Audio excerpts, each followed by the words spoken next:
मेरा अफसाना चैनल पर आप सभी का स्वागत है।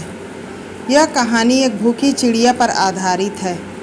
बचपन में आप लोगों ने कभी न कभी भूखी चिड़िया की कहानी ज़रूर पढ़ी होगी।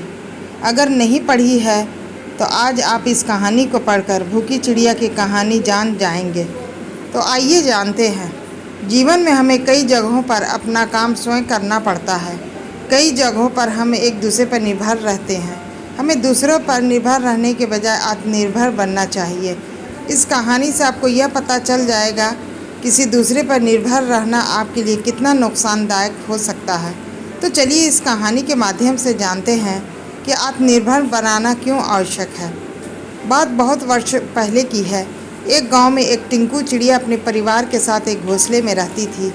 उसके परिवार में माता पिता और 5 भाई थे। वह चिड़िया अपने सभी भाई बहनों में छोटी थी।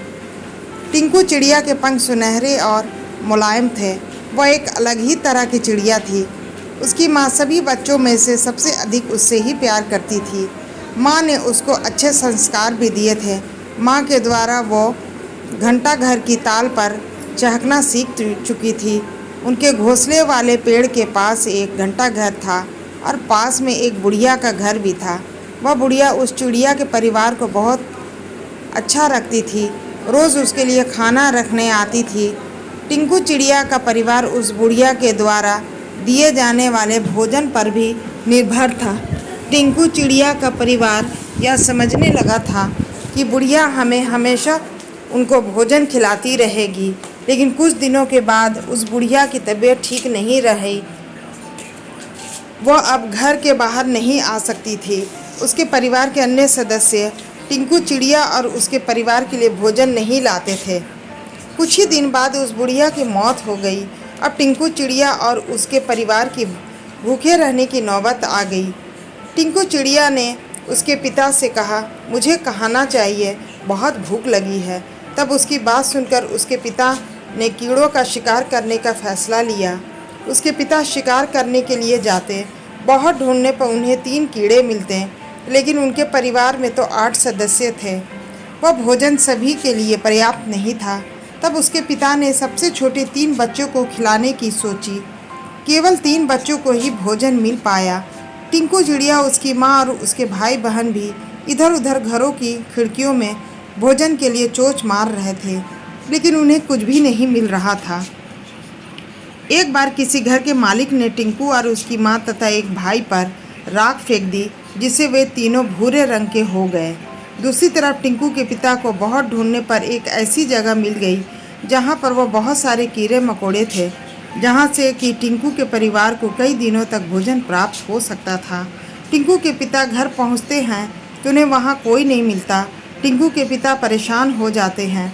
थोड़ी देर बाद टिंकू, उसका भाई और उसके माँ घर पहुँचते हैं। तब उनके पिता उन्हें पहचान नहीं पाते। वे तीनों शरीर पर राख की वजह से भूरे दिखाई दे रहे थे। उन्हें देखकर टिंकू के पिता को गुस्सा आ जाता है। वे उन्हें दूसरा समझकर उन्हें वहां से भगा देते हैं। टिंकू ने अपने पिता को समझाने की बहुत कोशिश की, लेकिन वे नहीं माने।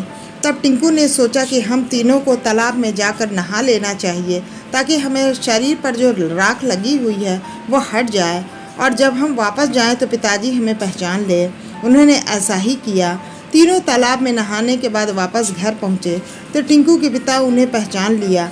टिंकू चिड़िया के पिता ने अपनी पत्नी और बच्ची से माफ़ी मांगी और उन्हें भोजन दिया, और सभी साथ में खुशी से रहने लगे। अब उन्हें भोजन की कोई समस्या नहीं थी।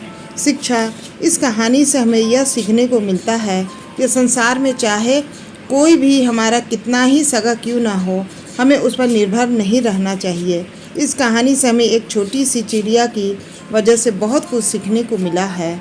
अपने जीवन में माता पिता पर उस समय तक ही निर्भर रहना चाहिए जब तक कि हम या तो नासमझ हैं या छोटे हैं। उस समय हमें माता पिता की सेवा करनी चाहिए। बड़े और समझदार होने के बाद अपनी जिम्मेदारी को उठा लेना चाहिए, ताकि संकट के समय हमें परेशानी ना हो। आज की इस लेख हमने आपको भूखी चिड़िया की कहानी, हमें उम्मीद है आपको ये कहानी भूखी चिड़िया की अच्छी लगी होगी। अगर आपको यह स्टोरी यानी कहानी अच्छी लगी हो तो हमें अपने छोटे छोटे प्यारे प्यारे बच्चों को ज़रूर सुनाएं।